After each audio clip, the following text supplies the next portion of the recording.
నమస్తే, welcome to our channel. నేను పద్మిని. ప్రస్తుతంతో పాటు ప్రముఖ ఆధ్యాత్మికవేత్త, వాస్తు జ్యోతిష పండితులు కేఎస్ఆర్ గారు ఉన్నారు. మాట్లాడదాం. నమస్తే సార్. నమస్తే అమ్మా. సార్, జ్యేష్ఠ బహుళపక్ష ఏకాదశి వచ్చేస్తోంది. శుక్రవారం భరణి నక్షత్రంతో కూడి వస్తున్నటువంటి ఏకాదశి, స్మార్త యోగిని ఏకాదశి అని పిలిచేటటువంటి ఈ ఏకాదశి వైశిష్ట్యం ఒక్కసారి మీ ద్వారా తెలుసుకోవాలనుకుంటున్నాను. ఈ ఏకాదశి ఆచరించిన వారికి ఎటువంటి ఫలితం ఉంటుంది తెలియజేస్తారా సార్? తప్పకుండా. అంటే మనం తొలి ఏకాదశిగా చెప్పుకుంటే ఇది చివరి ఏకాదశి. తొలి ఏకాదశి వచ్చేస్తుంది కదా.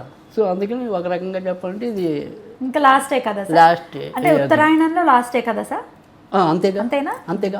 తొలి ఏకాదశి నుంచేనా సార్ దక్షిణాయనం? అంతే, దక్షిణాయనం. అంతేగా. దక్షిణాయనానికి ముందు వెనకలుగా వచ్చేది తొలి ఏకాదశి. సో అలాగా ఇప్పుడు మనకి ఇంచుమించు ఉత్తరాయణంలో ఇది చివరి ఏకాదశి. అందుకని యోగిని అంటేనే అర్థమవుతుంది. అంటే ఇక్కడి నుంచి మనం ఏదైనా సరే ఒక యోగంలోకి వెళ్ళటం అనే దానికి తర్వాత నుంచి మనకి హెల్ప్ అవుతాయి. అయితే ఇక్కడ మనకి దీంట్లో ఉన్న కథ కూడా అలాంటిదే.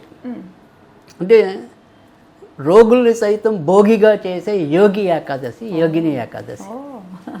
అంటే ఎలాగో అంటే కనుక మనకి యామ, మాలి, విశాలాక్షి అని చెప్పి ఇద్దరు గంధర్వులు. సరే, వీళ్ళు కుబేరు దగ్గర పనిచేసేవాళ్ళు. సో కుబేరుడు శివభక్తుడు, శివుడు సమానుడుగానే మనం చెప్తుంటాం. తర్వాత శివుడి తర్వాత అత్యంత సంపన్నుడు. అంటే శివుడు ఏమీ లేదనుకుంటారు. సో ఐశ్వర్యం ఈశ్వరాధీనం కదా. ఆ తర్వాత మనం ఏదైనా సరే ఆ పోర్ట్ఫోలియో ఉందంటే అది కుబేరుడికి ఇవ్వటం అనేది జరుగుతుంది. కుబేరుడు నిత్యం శివుడిని భక్తి శ్రద్ధలతో పూజించాడు కాబట్టి ఆయన అంత ఔశ్వర్యవంతుడు అవ్వటం అనేది జరిగింది. అయితే ఆ శివ పూజకి ఈ యామ్మాలి అనేవాడు రోజు పూలు తీసుకురావాల్సిన పని అయింది. సరే, ఆ సమయానికి ఇంకా కొద్ది సమయం ఉంది కదా అని చెప్పి ఆయన యొక్క భార్య విశాలాక్షి చాలా అందగత్తి, సౌందర్య రాశి అయితే కాసేపు ఆమెతో సరసల్లాపాలు సాగించటంలో ఈ సమయాన్ని అతిక్రమిస్తాడు. అప్పుడు కుబేరుడు ఇబ్బంది పడి అపర్ణ వేళ అయిపోతుంది, శివ పూజకు పుష్పాలు రాలేదు, ఏమైంది అడిగిరా అంటే అక్కడ జరిగిన నిర్వాహకం అంతా చెప్పినప్పుడు కుబేరుడు ఆయన్ని శాపం ఇవ్వటం అనేది జరుగుతుంది. ఏ సౌందర్యం కోసం నువ్వు పరితపించావో ఆ సౌందర్య రాశి నిన్ను అసహించుకుంటుంది. ఈ రోజు నుంచి నీకు కుష్టి వ్యాధి వస్తుందంట. అక్కడి నుంచి పాపం ఆయన అంతకితం దాకా అనేక ఏళ్ళు మరి క్రమం తప్పకుండా ఆ శివ పూజకి ఇచ్చిన పుష్పాల పుణ్యం వల్ల ఈయనకి గతమంతా గుర్తుంటుంది. నేను ఈ తప్పు చేశాను, నాకు ఈ శాపం వచ్చింది అనేది అడుగడుగునా ఆయనకు గుర్తుంటుంది ఆ పుణ్యవశాన్ని. అలా మార్కండేయుడి యొక్క ఆశ్రమానికి చేరుకోవటం. అప్పుడు నాయన నీకు యోగం పట్టాలి అంటే కనుక, నీకున్న ఈ దుర్యోగం పోవాలి అంటే కనుక సమీపంలో యోగిని ఏకాదశి ఉంది. ఆ యోగిని ఏకాదశి వ్రతాన్ని ఆచరించు. అప్పుడు మళ్ళీ తిరిగి నీ యొక్క రోగాన్ని మాన్చుకుంటావు అని. అంటే ఇక్కడ మనకి ఏంటంటే మనకున్న మానసిక రోగాలు కానీ ఎలాంటి శారీరక రోగాలు కానీ పోగొట్టి ఒక యోగాన్ని ఇచ్చేదే ఈ యోగిని ఏకాదశి. కనుక ఎవరైనా సరే ఎటువంటి మానసిక చింతలున్నా శారీరక చింతలున్నా వాటన్నిటినీ దృష్టిలో పెట్టుకుని చెప్పిన ఏకాదశి ఇది, ధర్మరాజుకి శ్రీకృష్ణుడు. సో కనీసం ఇది విన్నా కూడా పుణ్యమని. సరే, అన్నిటిలో ఇంచుమించు అలానే వస్తుంది. కానీ ఇక్కడ మనం వింటే పుణ్యం అనేది ఎలాగో అంటే కనుక విన్నదాన్ని కరెక్ట్గా అర్థం చేసుకుంటే పుణ్యం వస్తుంది. అంటే ఇన్ని ఏకాదశులు, 24 ఏకాదశులు, మళ్ళీ అధిక మాసంలో వచ్చే ఏకాదశులు కలుపుకుంటే ఇంచుమించు 24 నుంచి 26 ఉంటాయి కదా.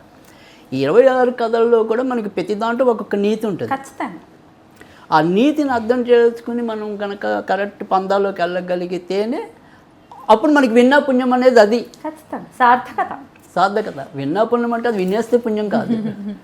సో ఆ విన్నదాన్ని ఎంతో కొంత అర్థం చేసుకుని నడవడిక అనేది చేసుకుంటే అది ఖచ్చితంగా పుణ్యమే. అవును సార్. సో అలాగా శ్రీకృష్ణుడు మనకి చెప్పడం అనేది ధర్మరాజు పరంగా జరిగింది.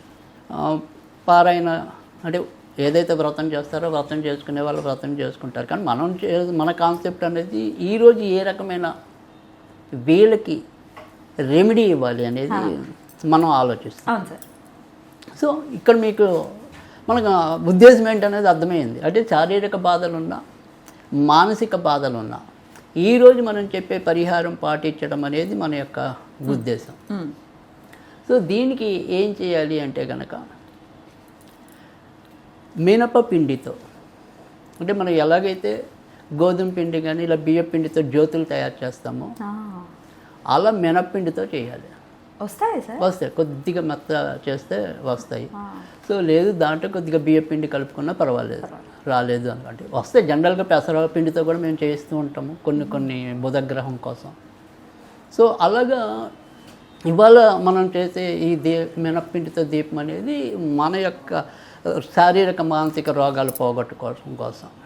అంటే ఇక్కడ మినుములు అనేది ఎందుకు వాడతాం? జనరల్గా జాతకంలో చూసినప్పుడు రాహు వల్ల వస్తాయి.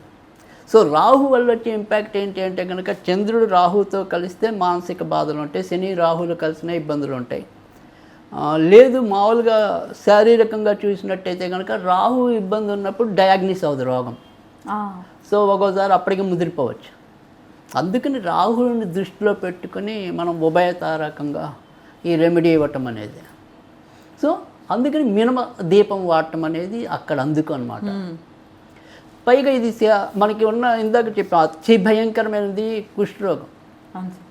సో కొన్ని ఏమంటాం ఒక 50 సంవత్సరాలు వెనక్కి వెళ్ళినట్టయితే కనుక కుష్ఠరోగులకి క్షయరోగులకి థియేటర్స్లో ప్రవేశం కూడా ఉండేది కాదు. అంటుదా సార్? కుష్ఠరోగం అంటే అంటువ్యాధి? అంటే అంటువ్యాధి కాకపోయినా అది భయంకర వ్యాధి కదా చూడడానికి వాటికి. క్షయ రోగం మటుకు అంటురోగం. అందుకని క్షయ రోగులని వాళ్ళకి అప్పట్లో ప్రవేశం ఉండేది కాదు. మీరు కనుక ఒక 50-60 ఏళ్ళ కిందట వెళ్తే థియేటర్స్లో బోర్డులు ఉండేవి. అంత భయంకరమైన వ్యాధి కుష్టి వ్యాధి. సో అలాంటి భయంకర వ్యాధిని మాన్పగలిగిన యోగిని ఏకాదశి ఇది కాబట్టి మనకున్న రోగ బాధల నుంచి ఉపశమనం. అంటే కుష్టే ఉండాలని ఏం లేదు. ఇప్పుడు క్యాన్సర్ లాంటి భయంకరమైన రోగం అంటున్నాం మనం. అందుకని క్యాన్సర్ లాంటివి కూడా అదిగా ఎలాంటి భయంకరమైన రోగాలైనా సరే వాటికి మనకి ఈ రకంగా మేలు చేయటం కోసం అది ఇవాళ నుంచి ఏకాదశి మొదలెట్టి కనీసం ఒక 5-6 ఏకాదశులు చేసినట్టయితే కనుక, అంటే మధ్య మధ్యలో మీరు వదిలేసినా పర్వాలేదు, ఒక సంఖ్య అనేది పెట్టుకోండి. 5 బేస్ సంఖ్య ఎప్పుడు శ్రేష్టం. పూజాది వాటికి అన్నిటికీ కూడా 5 కానీ 7 కానీ 9 కానీ అలా ఇన్ని ఏకాదశులు చేసుకుంటాను అనేది పెట్టుకుని చేసుకోవటమే. కానీ దీనికి అంకురార్పణ రోగానికి సంబంధించింది కాబట్టి యోగిని ఏకాదశితో మనం మొదలెట్టుకుంటే మంచిది. తర్వాత మధ్య మధ్యలో మీకు ఏదైనా అవాంతరాలు వచ్చినా దాన్ని లెక్క వేసుకోకుండా 5 వారాలు చేసామా లేదా, లేదా 7 వారాలు చేసామా లేదా, ఓకే అదొక్కటి దృష్టిలో ఉంటే చాలు. వారాలు ఇన్ ద సెన్స్ ఏకాదశులు, రైట్, అదేనా మీరు? అంతేగా అన్ని ఏకాదశులు 5 సార్లు చేసామా లేదా, అలా 7 ఏకాదశులు చేసామా లేదా, విరూపక్షాలని కూడా వినియోగించుకోవచ్చు. Right right sir. సో ఆ రకంగా చేసుకుంటే సరిపోతుంది. ఇది ఏం మంత్రం, ఏ టైంలో పెట్టాలో ఈ దీపం కూడా చెప్పండి సార్. రైట్, అయితే సాధారణంగా ఇది పొద్దున పూట పెట్టుకోవటమే శ్రేష్టం. ముఖ్యంగా అంటే నారాయణ పూజకి కానీ లక్ష్మీ పూజకి కానీ నిజంగా చెప్పాలి అంటే కనుక శ్రేష్టమైన సమయం ఉదయం 11 to 12. అది కరెక్ట్గా రాజసిక సమయం. సో వీళ్ళిద్దరూ కూడా రాజసిక దేవుళ్ళు. సో అందుకని ఆ సమయంలో చేసినట్టయితే కనుక ఇంకా తొందరగా ఫలించడానికి ఉంటుంది. అలాగని ఏం పర్వాలేదు, 12 లోపు ఎప్పుడైనా సరే మనం వీలైన సమయంలో చేసుకోవచ్చు. బట్ ఎస్పెషల్లీ అడిగితే మాత్రం 11 to 12 ఆ సమయంలో చేసుకోవాలి. ఓం నమో నారాయణాయ సర్వరోగ నాశనాయ నమః. ఓం నమో నారాయణాయ సర్వరోగ నాశనాయ నమః. ఇది 57 లేదా 108 సార్లు చదువుకోవాలి. ప్రసాదం ఏం పర్వాలేదు, మనకి చేతనైంది పెట్టుకోవటమే. ప్రత్యేకంగా దానికి ఏమీ లేదు. ఓన్లీ మినపదీపం అన్నది ఒక్కటే ఇక్కడ. అంటే ఎన్ని ఏకాదశులు కూడా అదే దీపం పెట్టాలంటే అదే ఒక్కటి చాలు. ఒక్క దీపం, ఒక దీపం. ఒత్తులు 2 ఉండాలి మినిమం. 2 ఒత్తులు వేసి పెట్టండి. రైట్, ఆ 2 వాళ్ళ ఇష్టం. బట్ ఒకడు మటుకు కాదు. Of course not. Right sir, beautiful గా ఎక్స్ప్లెయిన్ చేశారు. దాని తర్వాత ఆ మినపపిండి దీపాన్ని ఏం చేయాలి? అది ఏదైనా చెట్ల వాటిలో పెట్టేయటం. రైట్, అద్భుతం సార్, చాలా చక్కగా మాకు వివరించారు. ఖచ్చితంగా వచ్చేటటువంటి ఈ యోగిని ఏకాదశిని ప్రతి ఒక్కరూ వినియోగించుకోవాలని మనవి చేస్తూ కృతజ్ఞతలు సార్. నమస్తే.